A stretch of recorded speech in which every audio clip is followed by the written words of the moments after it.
नमस्कार दोस्तों, स्वागत है आपका एक बार फिर अपने YouTube चैनल एचपीजी की स्टडी में। तो गाइस, आप सभी को पता लग चुका होगा कि जो है आप सभी की जो भी वैकेंसी निकलेगी अभी रिसेंटली, जो भी वैकेंसीज होंगी वो एचपी पटवारी उसमें है, एचपी पुलिस है और सीईटी तो सभी को पता है, वो सभी को तो देना ही है। उसके बाद जो है टीचिंग की कुछ जो एग्ज़ाम होंगे, ठीक है। तो जो भी अपना जो तैयारी कर रहा है उनके लिए जो है बिल्कुल अच्छी वीडियो है ये, ठीक है गाइज।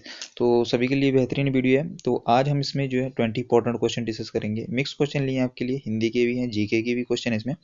तो अगर आपको जो अच्छा रिस्पांस आएगा तो आपके लिए वीडियोस कंटिन्यू रहेंगी। बाकी आपके लिए जो इसके बाद आपके लिए जो है 3 वीडियो आपके लिए चलाई जाएंगी। तो उसके बाद आपके लिए जो मैथ की भी कुछ इंपॉर्टेंट क्वेश्चन करवाए जाएंगे अल्टरनेट डेज पे। तो ये आपके लिए शेड्यूल बताया गया, ठीक है। तो आपको चैनल को सब्सक्राइब करना है, साथ ही बेल आइकन को प्रेस कर लेना जिससे नोटिफिकेशन आपको सबसे पहले पहुंचे। अगर आपको यूट्यूब से नोटिफिकेशन नहीं मिलती तो आप टेलीग्राम चैनल को ज्वाइन कर सकते हैं। टेलीग्राम चैनल का लिंक आपको अबाउट सेक्शन में मिल जाएगा, वहां से आप जो है जाके ज्वाइन कर सकते हैं, ठीक है। तो गाइस, आज हम पहला क्वेश्चन लेके आ रहे हैं हिंदी से, संज्ञा से। गाइस, संज्ञा से क्वेश्चन आपको हिंदी में क्वेश्चन आपको देखने को मिलता है, और जिसकी हिंदी में स्कोरिंग अच्छी हो जाती है। स्कोरिंग ये नहीं कि हिंदी के एग्जाम जो सभी में आता है, हिंदी का जो वेटेज सभी एग्जाम में रहता है। और जो बच्चे जो है इसको लाइटली ले लेते हैं। लाइटली लेने का फायदा जो है तभी होता है जब आपको कुछ सब कुछ आता हो। फॉर एग्जाम्पल के लिए एचआरटीसी का पेपर जो है देख लें, वहाँ पे जो है हिंदी का पेपर थोड़ा मेरे को लगा था कि हिंदी थोड़ी सी ट्रिकी वे में पूछी हुई थी। तो आप जाके वहाँ पे थोड़ा-सा उन क्वेश्चनों को देखें और अपना जो भ्रम को दूर कर दें। तो उन्हीं को मद्देनज़र रखते हुए हम आज की वीडियो को स्टार्ट करते हैं, ठीक है। पहला क्वेश्चन गाइस हमारे पास, आपको बताना है कि कौन सी जो है व्यक्तिवाचक संज्ञा है। संज्ञा तो सभी को पता है कि जाति, स्थान आदि भाव के नाम को जो है हर प्रकार की जो है संज्ञा होती है। जो आपके आस-पास देख रहे हो ना, उसी को संज्ञा कहते हैं, ठीक है। तो संज्ञा कहते हैं, सभी को पता है। तो संज्ञा के 3 भेद है, सभी को पता है, व्यक्तिवाचक संज्ञा, जातिवाचक और भाववाचक। तो ये संज्ञा के 3 भेद होते हैं मूलतः। आपको बताना है कि इसमें से व्यक्तिवाचक संज्ञा कौन सी है। तो आई होप आपने सभी ने इसका आंसर लगा लिया होगा, गाय, पहाड़, यमुना या आम। तो जल्दी से बताएंगे सही आंसर क्या हो जाएगा इसका। तो गाइस, इसका सही आंसर क्या हो जाएगा, यमुना इसका बिल्कुल सही आंसर हो जाएगा, क्योंकि यमुना जो है एक पर्टिकुलर नाम है जिसका नाम है यमुना नदी। आप यमुना को इसका तब पहचान सकते हो कि उसका नाम क्या है, यमुना नदी। अगर यहाँ पे नदी दिया होता तो ये जातिवाचक संज्ञा में आ जाता। बाकी सारे जो किस संज्ञा का उदाहरण है, तो ऑप्शन नंबर सी, तो इसका पता लग गया। तो बाकी ऑप्शन भी हम देख लेते हैं। जैसे गाय है, तो गाय की तरह बहुत सारी गाय हो सकती हैं, पर्टिकुलर गाय थोड़ी है। जैसे आपने अपनी गाय का नाम रखा हुआ है, यानी कि आपने चलो जो भी नाम रखा होगा, ठीक है। तो वही पर्टिकुलर गाय थोड़ी ना है कि जिसको ऑब्जेक्ट पूरा बता रहा है। और ये गाय है तो गाय की तरह बहुत है, तो ये जाति को बता रहा है। तो किसको बता रहा है, ये जाति को। बाकी पहाड़ है, पहाड़ बहुत सारे हैं। कौन सा, हिमालय हो सकता है, पीर पंजाल हो सकता है, कौन सा भी पहाड़ हो सकता है, ठीक है। शिला पर्वत हो सकता है, कौन से पहाड़ हो सकता है, अरावली हो सकता है। तो पहाड़ भी बहुत सारे हैं, तो ये भी किस में आता है, जातिवाचक संज्ञा में आता है। आम, आम सारे बहुत सारे होते हैं, ठीक है। याद रखिए ना, आम, ठीक है। आम का पेड़ हो गया, तो ये किस में आ जाता है, ये भी जातिवाचक संज्ञा में आ जाता है, ठीक है। चलो आगे देख लेते हैं। आगे गाइस, आपको बताना है कि जातिवाचक संज्ञा बतानी है आपको। लड़का होगा, सेना होगा, श्याम होगा या दुख होगा। आपको जाति बतानी है। तो इसमें क्या होगा, तो सेना, तो गाइस क्या हो जाएगा, सेना जो है हमारा जो क्या आ जाएगा, सेना। तो इसका राइट आंसर आप सभी ने जो लड़का, इसका सही आंसर हो जाएगा। लड़का जो है क्या है, जातिवाचक संज्ञा है। सेना भी क्या है, सेना समूहवाचक संज्ञा है, ठीक है। सेना क्या है, समूहवाचक, ठीक है, समूहवाचक संज्ञा है, समूह में रह रहे हैं, ठीक है। और श्याम कैसा है, श्याम जो आपका जो है व्यक्तिवाचक है। श्याम कैसा है, व्यक्तिवाचक संज्ञा है। और दुख कैसा है, दुख को हम देख नहीं सकते, जिस चीज को हम देख नहीं सकते वो भाववाचक संज्ञा है। कैसी है, भाववाचक संज्ञा, ठीक है। आई होप आपको क्लियर हो गया होगा। आइए नेक्स्ट क्वेश्चन देख लेते हैं। हमारे पास भाववाचक संज्ञा, इसमें बताया है कि ऊपर वाला क्वेश्चन क्या था, जातिवाचक संज्ञा। नेक्स्ट हमारा क्वेश्चन बताइए। इसमें पूछा कि कौन सी संज्ञा भाववाचक संज्ञा नहीं है। इस पे ध्यान दीजिएगा, नहीं है पूछा है। मिठाई, चतुराई, लड़ाई, उतराई। तो उसमें बताना कि कौन सी भाववाचक संज्ञा नहीं है। तो मैंने आपको बता दिया कि भाववाचक संज्ञा को कैसे पहचाना जा सकता है। तो इसका आंसर आप मेरे को कमेंट सेक्शन में बताएंगे कि कैसे हम इसका पता करेंगे। अगर आपको ये क्वेश्चन नहीं आएगा तो मैं इसको कल आपके लिए कल इसको क्वेश्चन को करवाऊंगा और बेहतरीन जो है आंसर बताऊंगा इसको, ठीक है। जल्दी से आप इसका आंसर सोचेंगे पहले कि भाववाचक संज्ञा इसमें क्या हो सकती है, ठीक है। आइए देखते, आइए नेक्स्ट क्वेश्चन देख लेते हैं गाइस। गाइस, आपको बताना है कि सिंधु घाटी की सभ्यता में घोड़े के अवशेष जो है कहाँ मिले हैं। सुरकोटड़ा में, बनावली में, लोथल में, कालीबंगा में। तो गाइज अभी आपको ऐसे ही क्वेश्चन पढ़ने पड़ेंगे, क्योंकि पेपर का लेवल थोड़ा सा जो है उठ रहा है, और मेरे को लगता है कि आपका पटवारी का एग्जाम में अगर जो है नेगेटिव मार्किंग हुई तो सभी को जो है इसका बहुत बड़ा झटका लगेगा। तो आपको जो है हर चीज़ पढ़नी पड़ेगी। तो इसका राइट आंसर क्या होगा? तो सभ्यता, हिंदू सिंधु घाटी सभ्यता में घोड़े के अवशेष कहाँ से मिले हैं? तो सुरकोटड़ा इसका राइट आंसर हो जाएगा, option number A. Next question देख लेते हैं गाइस, हमारे पास हड़प्पा सभ्यता जो है किस युग की थी? कांस्य युग की थी, नवपाषाण युग की थी, पुरापाषाण युग की थी, लौह युग की थी? आपको पता होना चाहिए कि हड़प्पा सभ्यता जो है किस युग की थी। हड़प्पा सभ्यता को जो कांस्य युग से समझा जाता है, क्योंकि यहाँ के जो सभ्यता के लोगों ने सबसे पहले जो है किस धातु का प्रयोग कर लिया, तो यहाँ पे जो कांस्य का जो है प्रयोग करते थे, कांस्य धातु का प्रयोग करते थे, तो उसको जो है कांस्य युग के नाम से भी जाना जाता है। तो option number A right answer हो जाएगा। नेक्स्ट हमारा क्वेश्चन गाइस, क्वेश्चन नंबर 6। आपको बताना है कि जैन परंपरा के अनुसार जो है जैन धर्म में कुल कितने तीर्थंकर हुए? 20, 22, 24, 14? तो जैन परंपरा के अनुसार जो जैन धर्म में कुल कितने तीर्थंकर हुए थे? तो सभी को पता होना चाहिए कितने तीर्थंकर हुए थे। 24 तीर्थंकर हुए थे, जिसमें से आप सभी को नाम होना इनका पता होना चाहिए। तो 24वें तीर्थंकर का नाम क्या है? महावीर स्वामी। क्या है? महावीर स्वामी। ठीक है, क्या है? महावीर स्वामी। ठीक है, तो पहले तीर्थंकर का नाम क्या है जल्दी से बताएंगे, और आपके लिए इंपॉर्टेंट बन जाता है पहला तीर्थंकर, उसके बाद आपका 23वां बन जाता है, 24वां बन जाता है। ठीक है,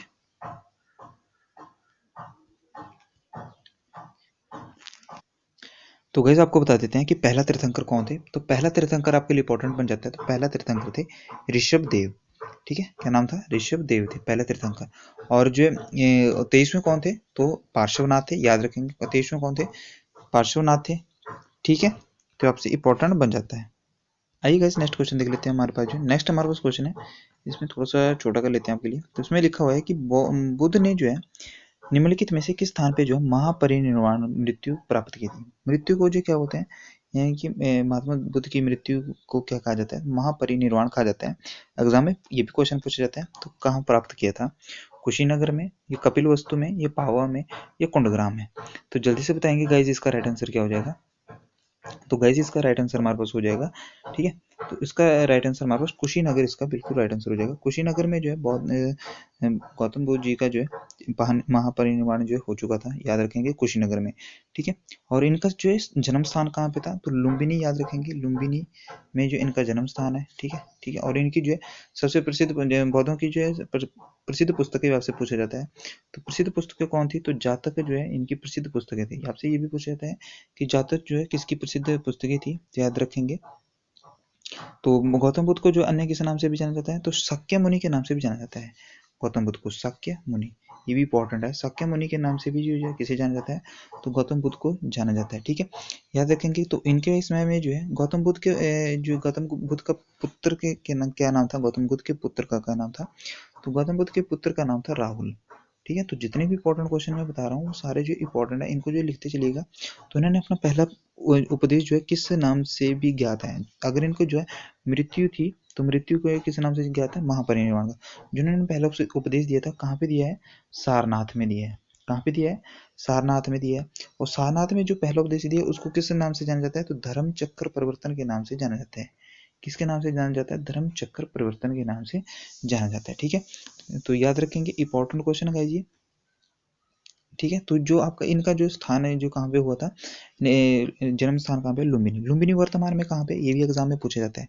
तो लुम्बिनी जो है वर्तमान में जो है कहाँ पे? नेपाल में स्थित है। ठीक है, याद रखेंगे। तो इनके जो बौद्ध संगीति हुई थी, तो इनके समय में बौद्ध संगीतियाँ जो है, सॉरी, बौद्ध धर्म की संगीतियाँ कितनी हुई थी? 3 हुई थी। जो आगे चल के जो है मैं आपको उनके बारे में बताऊंगा। अभी जो उनके बारे में आपके सिर्फ लिए इतना ही जानना जरूरी है। आपसे क्वेश्चन एक और पूछा जाता है कि त्रिपिटक जो है किसकी पवित्र पुस्तक है? त्रिपिटक, तो त्रिपिटक भी किसकी है? तो बौद्ध धर्मों की त्रिपिटक जो है, त्रिपिटक भी किसकी है? बौद्ध धर्मों की प्रसिद्ध पुस्तकें हैं। ठीक है, तो आई होप आपको बौद्ध धर्म से जितने भी इंपॉर्टेंट क्वेश्चन थे वो मैंने आपको बता दिए। ठीक है, आइए गाइस, अगर आपको इसके बारे में पूरी डिटेल वीडियो जाननी चाहिए तो आपको मैं उसके बारे में बता दूंगा। तो जितने भी इंपॉर्टेंट थे वो मैंने आपको बता दिए।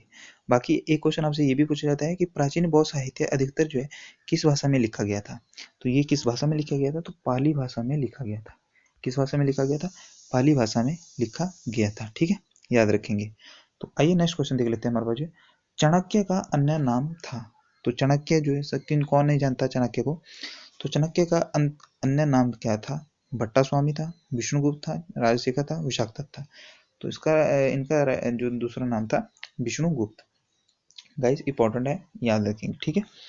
नेक्स्ट क्वेश्चन गाइस हमारे पास जो आपको बताना है कि सातवाहन जो आंध्र सातवाहन वंश के स्थापना कौन थे। यानी कि सातवाहन आपको बताना सातवाहन वंश के संस्थापक कौन थे। शिमुक थे, सातकर्णी थे, गौतमी पुत्र शतकर्णी थे, ये वशिष्ठ पुत्र श्री पुल्लमामी थे। तो राइट आंसर इसका क्या हो जाएगा? तो सातवाहन वंश के संस्थापक कौन थे? सिमिक। ऑप्शन नंबर ए बिल्कुल सही आंसर हो जाएगा। गाइस नेक्स्ट आपको बताना है कि निम्न में से किस महाद्वीप का क्षेत्रफल जो है सबसे कम है। Africa, Asia, Europe, Australia. तो महाद्वीप का क्षेत्रफल सबसे कम है, तो सबसे कम किसका है? तो राइट आंसर इसका क्या हो जाएगा? ऑस्ट्रेलिया इसका बिल्कुल सही आंसर हो जाएगा, ऑप्शन नंबर डी। ठीक है, सबसे ज्यादा किसका है? एशिया का है। ठीक है, आपको बताना है कि हार्मोज जल संधि किन दो देशों को अलग करती है। बहरीन व कतर को, ईरान एवं यूएई को, ओमान एवं यूएई को, या ईरान एवं यमन को। तो जल्दी जल्दी से बताएंगे, हार्मोज जल संधि किन दो देशों को अलग करती है। तो याद रखेंगे ईरान एवं यूएई को अलग करती है, option number B right answer इसका हो जाएगा। आपको बताना है कि कृषि किस प्रकार का मानवीय आर्थिक क्रिया है। प्राथमिक, द्वितीयक, तृतीयक, चतुर्थक। तो कृषि किस प्रकार का मानवीय कहते हैं? तो कृषि जो है प्राथमिक, इसका राइट आंसर हो जाएगा प्राथमिक मानवीय आर्थिक है। ठीक है, आपको बताना है कि निम्नलिखित में से कौन सी जो है खरीफ फसल नहीं है। धान, मक्का, ज्वार या चना। तो खरीफ फसल आपको पता होना चाहिए कि खरीफ फसल कौन सी इसमें नहीं है। तो खरीफ फसल कौन सी नहीं है? धान, मक्का, ज्वार, चना। तो इसमें देखेंगे कि कौन सी इसमें से रबी फसल है। अगर आपसे ये खरीफ नहीं पूछा तो रबी फसल देखो, तो रबी इसमें कौन सी होती है? तो रबी इसमें कौन सी फसल है? ठीक है, तो उसका राइट आंसर हमारे पास क्या हो जाएगा? चना इसका राइट आंसर हो जाएगा। ठीक है, चना इसका राइट आंसर है। ये एक रबी फसल है। चना इस टाइम सभी ने जो लगाया होगा, याद रखेंगे। आपको बताना है कि लंदन जो है किस नदी के किनारे स्थित है। टिग्रिस नदी के किनारे, थेम्स नदी के किनारे, टाइबर नदी के किनारे, या डैन्यूब नदी के किनारे। तो लंदन जो है किस नदी के किनारे स्थित है? राइट आंसर इसका क्या हो जाएगा गाइस? तो इसका राइट आंसर हो जाएगा थेम्स नदी के किनारे स्थित है London, option number B right answer हो जाएगा। आपको बताना है कि निम्नलिखित में से जो है किसे रूस का डेट्रॉइट कहा जाता है। मॉस्को, ओमास्क, गोर्की या रोस्टेव को। तो रूस का डेट्रॉइट जो है किसे कहा जाता है? तो याद रखेंगे रूस का डेट्रॉइट जो गोर्की को कहा जाता है, ऑप्शन नंबर सी। आपको बताना है कि गैस ये क्वेश्चन इंपॉर्टेंट है, ये मैंने आपके लिए पता क्यों लेके आया। यहाँ से बहुत सारे यहाँ पे बहुत सारे जो कन्फ्यूजन हो जाएगा बहुत सारे बच्चों को, और इसका आंसर जो है सही आंसर मैं बताता हूँ उसका क्या होगा। तो चित्रकला की मुगल शैली का प्रारंभ किसने किया था? तो चित्रकला की मुगल शैली का प्रारंभ किया था अकबर ने, हुमायूं ने, जहांगीर ने, शाहजहां ने। राइट आंसर इसका क्या हो जाएगा? तो गाइज जिसने इसका राइट आंसर जो है जहांगीर लगाया वो बिल्कुल गलत है। इसका right answer option number B होगा। याद रखेंगे चित्रकला की मुगल शैली का प्रारंभ किया था हुमायूं ने। और जिस क्वेश्चन का आप वेट कर रहे हो वो क्वेश्चन आपके लिए ये है। इसमें क्वेश्चन आपसे ये पूछा था कि मुगल कालीन शासकों में जो किस शासक ने चित्रकारी का स्वर्ण काल कहा जाता है। तो किस काल को चित्रकारी का स्वर्ण काल कहा जाता है? तो उसका राइट आंसर आ जाएगा जहांगीर। ठीक है, और स्थापत्य कला का किसका जाता है? स्थापत्य कहा जाता है शाहजहां को। ठीक है, ऑप्शन नंबर सी। तो आई होप आपका राइट आंसर हो जाएगा। तो अब आपको ये क्वेश्चन भूलना ही नहीं चाहिए। नेक्स्ट है आपका क्वेश्चन नंबर 18। क्वेश्चन नंबर 18 हमारे पास जो आपको बताना है कि ओणम जो है किस राज्य का प्रमुख त्योहार है। तो ओणम जो है आपका राइट आंसर हो जाएगा हमारे पास जो है केरल, इसका राइट आंसर होगा। गाइस जो लास्ट क्वेश्चन है उसके ऊपर जो है लास्ट तक वीडियो जरूर देखना। लास्ट क्वेश्चन जो है बहुत इंपॉर्टेंट है, उसके बारे में आपको जो है बहुत सारा कुछ बताऊंगा। आपको बताना है कि बक्सर का युद्ध कब हुआ था? 1764 में हुआ था। तो अंग्रेजी सेना का नेतृत्व किसने किया था? रॉबर्ट क्लाइव, हेस्टिंग्स, मुनरो या चार्ल्स आयरकूट। तो राइट आंसर इसका बक्सर का युद्ध कब हुआ था? 1764 में हुआ था। तो 1764 में होता, तो उस समय जो किसने इसका जो वो किया था, अंग्रेजों की तरफ से किसने लड़ा था? याद रखेंगे हेक्टर मुनरो ने लड़ा था। ये ऑप्शन नंबर सी। आज का अंतिम प्रश्न गाइस हमारे पास जो तीसरा अंग्ल मैसूर युद्ध को रोकने के लिए टीपू सुल्तान ने अंग्रेजों के साथ कौन सी संधि की थी? तो आपको बताना है कि तीसरा अंग्ल मैसूर युद्ध रोकने के लिए टीपू सुल्तान ने अंग्रेजों के साथ कौन सी संधि की थी। तो आज मैं आपको जो है इसके बारे में पूरी डिटेल से बताऊंगा। तो इसकी कहानी जो है बहुत इंटरेस्टिंग है और आपको सुनने में मजा भी आएगा। तो उसके बाद मेरे को लगता है कि यहाँ से आप क्वेश्चन गलत करोगे। ठीक है, तो आइए आपको बताता हूँ स्टार्टिंग से क्या होता है। कि जैसे कि आप सभी को पता है कि जो अंग्ल मैसूर युद्ध हुआ था, वो जो आपको पहले पता होना चाहिए कि फर्स्ट एंग्ल मैसूर युद्ध कब हुआ था। तो फर्स्ट एंग्ल मैसूर युद्ध हुआ था हमारे पास जो है 67 से लेके 69 के बीच में। तो किसके बीच में होता, तो याद रखेंगे हैदर अली के बीच में होता, हैदर अली और किसके बीच में होता, वर्सेस बैरलिस्ट के बारे में, बैरलिस्ट अंग्रेजों से कौन था, बैरलिस्ट, इसके बीच में होता, ठीक है।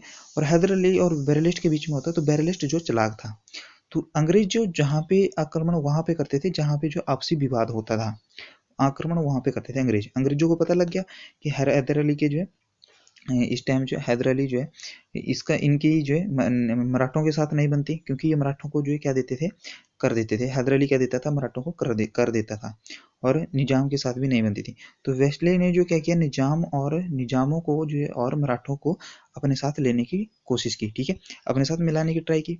तो टीपू सुल्तान जो है बहुत चालाक था, ठीक है, ठीक है, टीपू सुल्तान जो है बहुत चालाक था, और इसने क्या किया कि इसको पता था कि जो टीपू सुल्तान बहुत चालाक था, इसको पता था कि अंग्रेज कुछ ऐसा करेंगे। तो इसने क्या किया कि निजाम को जो है एक जो पत्र भेजते हैं, शांति श्वेत पत्र, अपने अपने साथ में शांति का पत्र भेजते हैं, पैगाम भेजते हैं, वो ऐसा पत्र भेजा, ऐसा शुद्ध अक्षरों में लिखा कि निजाम इससे पिघल गए और निजाम जो है अंग्रेजों के साथ लड़ने, अंग्रेजों को साथ देने से मना कर दिया। तो निजाम जो पीछे हट गया। उसके बाद जो है मराठों के पास, तो मराठों को जो मैंने क्या बताया आपको कि मराठों को जो है ये कर देते थे, ठीक है, टीपू सुल्तान जो कर देता था मराठों को।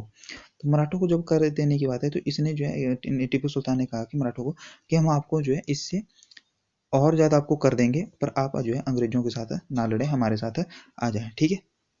तो टीपू सुल्तान जो क्या किया, टीपू सुल्तान ने दोनों को अपने साथ कर लिया। तो दोनों को जो है अंग्रेजों के साथ नहीं लड़े। तो उसके बाद क्या हुआ कि जो उसमें जो क्या हुआ कि वेरलिस्ट जो थे अंग्रेजों का, वेरलिस्ट, उसकी जो हरा टीपू सुल्तान ने जो है उसको हरा दिया युद्ध में। तो उसके बाद जो युद्ध में हरा दिया, तो 1769 में एक संधि हुई, जिस संधि का नाम था मद्रास की संधि। याद रखेंगे इस मद्रास की संधि, ये आपसे पूछा जा सकता है। मद्रास की संधि जो संधि होती है तो कब हुई इनके बीच में, तो 1769 में हुई, ठीक है। तो इसमें ये आपका हो गया। तो उसके बाद क्या हुआ कि अंग्रेजों को पता लगा कि टीपू सुल्तान जो बहुत शक्तिशाली था, तो कुछ टाइम के लिए रुके रहे। फिर उसके बाद जो उसके बाद सेकंड आंग्ल मैसूर युद्ध हुआ, तो कब हुआ, 1780 से और 84 के बीच में। तो याद रखेंगे डेट वाइज, ठीक है, 1780 से 1784। ये किसके बीच में हो, तो हैदर अली के बीच में, हैदर अली और किसके वर्सेस आयरकूट। अभी अपने ऊपर पढ़ा आयरकूट के बारे में। आयरकूट जो एक बिल्कुल ही कूटनीति का जो है कूटनीतिक अंग्रेज था, ये कूटनीति के साथ चलता था। तो आयरकूट जहाँ पे जाता था तो अंग्रेजों को इतना विश्वास था ये कुछ ना कुछ करके आएगा। तो आयरकूट जब आया तो आयरकूट ने जो है सबसे पहले सिंधिया के कुछ ग्रुप होते थे, सिंधिया यानी कि ग्रुप थे कुछ बने हुए, जैसे कि सिंधिया के लोगों को प्लस भोंसले, आपने देखा होगा कि मराठों के साथ एक भोंसले होते थे, प्लस निजामों को आपस में मिला लिया, ठीक है।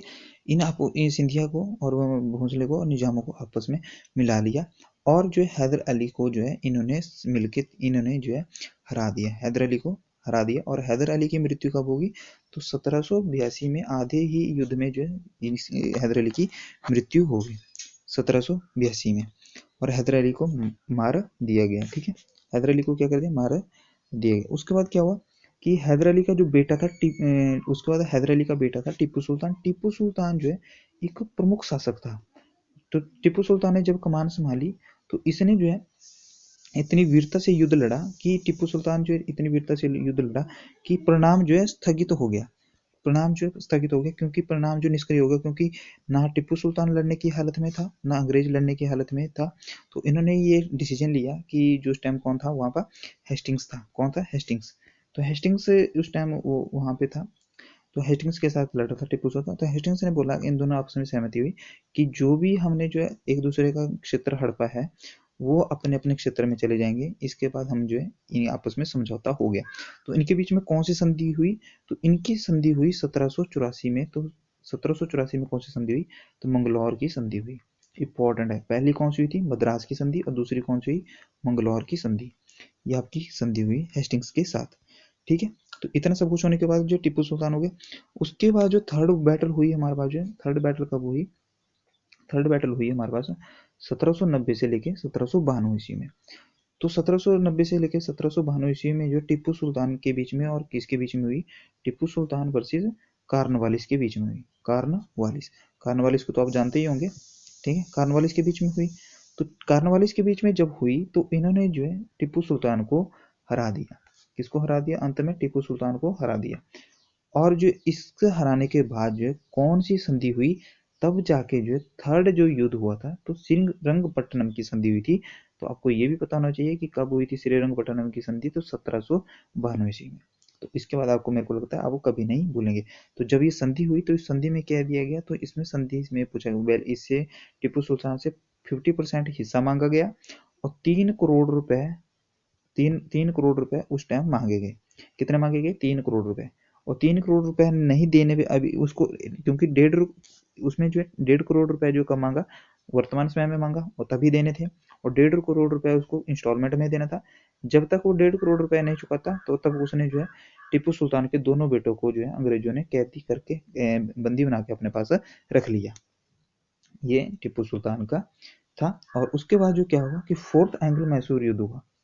फोर्थ एंग्लो मैसूर युद्ध हुआ, तो फोर्थ एंग्लो मैसूर युद्ध हुआ भी नहीं था दरअसल में, क्योंकि ये तो हुआ था 1799 में। बोला जाता है कि जब टीपू सुल्तान सोया था तो सोए हुए पे ही जो अंग्रेजों ने आक्रमण कर दिया था और टीपू सुल्तान को मार दिया था। तो ये थे हमारे पास 4 एंग्लो मैसूर युद्ध, जिसमें से आपका क्वेश्चन एग्जाम में बन सकता है, तो आप कभी गलत करके नहीं आएंगे। ठीक है, तो टीपू सुल्तान के बारे में कुछ और जान लेते थे। आपसे क्वेश्चन ये भी पूछा जा सकता है कि शेरे ए, इनको किसके, शेरे सुल्तान के नाम से जाना जाता है टीपू सुल्तान को। ठीक है, अगर आपसे पूछे कि दुनिया का पहला मिसाइल मैन किसे जाना जाता है, दुनिया का पहला मिसाइल मैन, तो टीपू सुल्तान। क्योंकि जो है इसने जो टीपू सुल्तान को मिसाइल मैन के नाम से क्यों जाता है, क्योंकि फ्रांसीसियों के साथ जुड़ा हुआ था। अब फ्रांसीसियों के साथ क्यों जुड़ा था? फ्रांसीसी के साथ तब जुड़ा था क्योंकि अंग्रेजों और फ्रांसीसी आपस में लड़ रहे थे, और इसको पता था कि अंग्रेजों के से लड़ना होगा तो फ्रांसीसियों को अपने साथ मिलाना होगा। तो फ्रांसीसियों के साथ लड़के जो है इसने अपनी सेना को जो है एक मजबूत स्थिति में लाया था, और उनके साथ जो है मजबूती से लड़ा भी था। ठीक है, तो इसने जो बारूद को दूर फेंकने की नीति को अपनाया था, यानी कि यहाँ पे इसकी सेना थी तो यहाँ तक दूर फेंकने की नीति किसने अपनाई थी, तो टीपू सुल्तान ने। तभी इसको जो दुनिया का मिसाइल मैन के नाम से जाना जाता है, और आधुनिक नेवी का जनक भी जाना जाता है। टीपू सुल्तान को आधुनिक नेवी का जनक भी जाना जाता है। ठीक है, तो ये था गाइज आपकी हिस्ट्री के इंपॉर्टेंट कंसेप्ट। कैसी लगा आपको वीडियो, कमेंट सेक्शन में जरूर बताना। अगर अच्छी लगी होगी, अगर ऐसी वीडियो आप चाहते हो तो कमेंट सेक्शन में जरूर बता देना, और नेक्स्ट टॉपिक पे बेहतरीन क्लास लेके आऊँगा। तो धन्यवाद, यही ऐसी जो वीडियो आपको देखने के लिए चैनल को सब्सक्राइब करना होगा, और नेक्स्ट आपको जो है टेलीग्राम चैनल ज्वाइन कर लेना होगा। ठीक है, धन्यवाद।